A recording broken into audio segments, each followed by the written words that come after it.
Garments সেক্টরে job করলে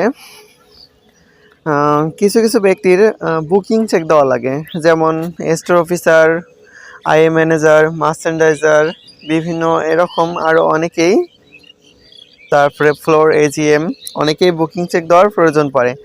so অনেকেই বুকিং চেক দিতে পারে না, তাদের জন্য মূলত এই ভিডিওটা।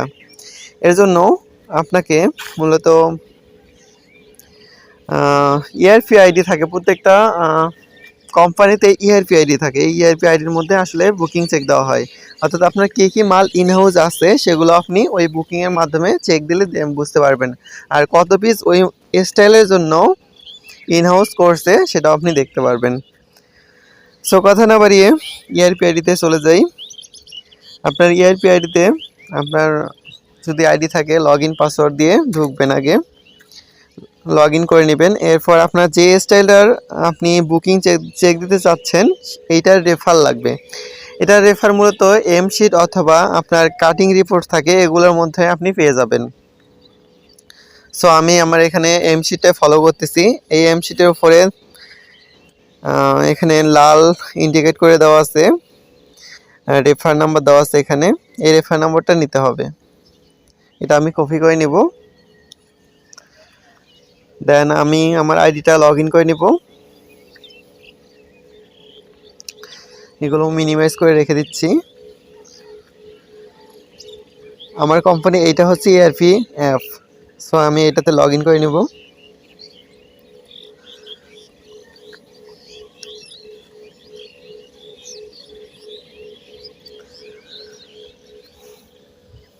ভিডিওটা একটু বড় হবে, বাট আপনারা যদি সব কিছু বুঝতে চান তাহলে পুরো ভিডিওটা দেখবেন। সো আমি স্টেপ বাই স্টেপ সব কিছু বুঝিয়ে দিব।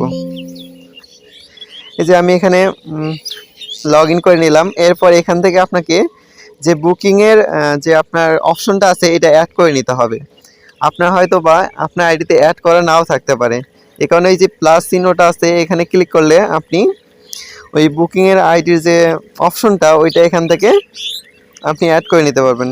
আমার অ্যাড করে আছে, আমি যদি মাই ফেভারিটে ক্লিক করি সো আমার ওখানেই আমি পেয়ে যাব এই যে অপশনটা, আমার 2 নম্বরের অপশনটা বুকিং রেজিস্টার। আমার এখানে 3টা অপশনে মূলত বেশি লাগে, কারণ আমি হচ্ছে স্টোরেজ অফ করি, সে কারণে স্টোরে হচ্ছে আমি কি কি মাল অন্য একজনের কাছ থেকে নিয়ে আসবো সেটা ইআরপি করতে পারবো, সেই অপশনটা রাখছি। আর দ্বিতীয়ত হচ্ছে বুকিং চেক দেওয়ার অপশনটা রাখছি। আসলে আমি মাল আসলে কত পাবো, এক্সারসাইজগুলো কতগুলো পাবো কোন স্টাইলের জন্য, সেগুলো মাঝে মাঝে আমি চেক দিই, সে কারণে বুকিং রেজিস্টার এই অপশনটা আমি অ্যাক্টিভ করে নিয়ে রাখছি।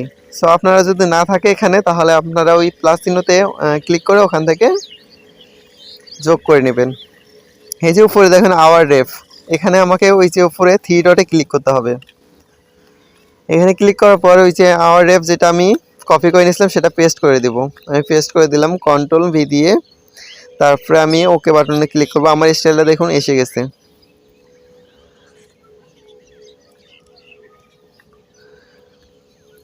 এখন এখান থেকে এই যে এগুলো যত কিছু আছে এখানে অ্যাকসেসরিজ, এগুলো আমার যে স্টাইলের জন্য আমি খুঁজতেছি ওই স্টাইলের জন্য এগুলো ইন হাউস করে রাখছে, অর্থাৎ এগুলো আমার কোম্পানি এনে রাখছে যে এই স্টাইলের জন্য এগুলো জিনিস হবে। আর এগুলো কত পিস করে হবে সেটাও আমি দেখতে পারবো। এই যে আমি ঢুকলাম জিপারের একটা অপশনে,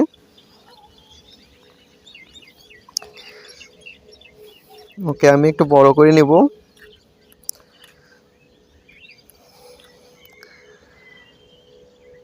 এখানে দেখুন কালার কোড সহ আছে যে ওয়াইকে 145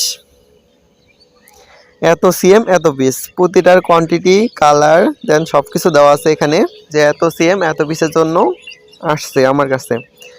সো আমি যদি এর থেকে কম পাই বা কোনো সমস্যা থাকে তাহলে আমি কর্তৃপক্ষের সঙ্গে কথা বলবো, বা আমি যার কাছ থেকে নিয়ে আসবো তার সঙ্গে কথা বলবো যে আমি কম কেন পাইছি, কি কারণ, এগুলো আমি দেখে তার কাছ থেকে আমি উঠাই নিতে পারবো পরবর্তীতে।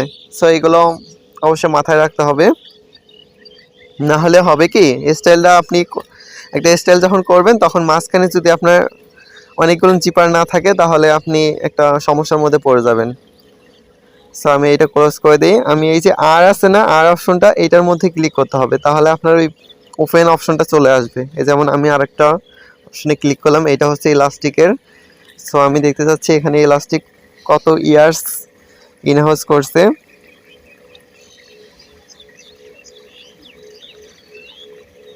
ওকে, ক্যান্সেল।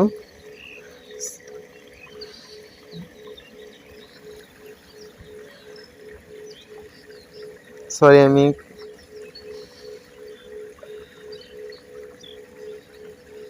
এখানে আপনাকে আসলে দেখে দেখে নিতে হবে আসলে কি কি অপশন এখানে লেখা আছে উপরে। আপনি কি খুঁজছেন সেটা এখানে উপরে লেখা আছে, সো এটা আপনি দেখে ওইটাতে ক্লিক করবেন। এই যে আমি এখন যেটাতে ক্লিক করছি এটাতে দেখেন ব্যারেল স্মাইলি স্টাইলটার নাম। এটা হচ্ছে এলাস্টিকের, বাট আগে যেটাতে ক্লিক করছিলাম ওইটা এলাস্টিকের ছিল না।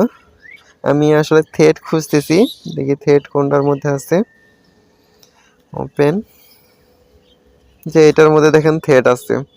আমার এই স্টাইলের জন্য আসলে সব থেকে বেশি জরুরি লাগে একটা স্টাইল করতে গেলে আপনার সুতা এবং জিপার, এই দুটা হচ্ছে মেইনলি প্রথমে লাগে। বাট এই দুটারই সমস্যা হয়ে যায় লাইনে স্টাইল করতে করতে, তো এই দুটা আসলে বেশি খেয়াল রাখা দরকার। দেখুন আমার এই যে উপরে টেক্সট দেওয়া আছে, কোন টেক্সটের কত কোন সুতা ইনহাউস করছে আমার পুরো স্টাইলের জন্য, নিচে টোটাল দেওয়া আছে। সো আপনারা এভাবে দেখে নেবেন, তাহলে আপনারা আসলে ওই স্টাইলটার আপনি যে শেষ করবেন কোনো ঝামেলা হবে না। আপনি এখন স্টোর অফিসার হন, আই ম্যানেজার হন, অথবা একজন এজিএম হন না কেন, আপনার এই বিষয়গুলো আপনার জানা থাকলে সহজে ওই স্টাইলটা ক্লোজ করতে পারবেন। কারণ এই প্যারাগুলো একজন স্টোর অফিসার, আই ম্যানেজার, দেন হচ্ছে এজিএম, এগুলোর ওপরে এসে পড়ে। সো তারা যখন যেগুলো হাতে পায় সেগুলোই হয়তো ভাবে যে এগুলোই আমার স্টাইলের জন্য। সো এই বিষয়গুলো জানা থাকলে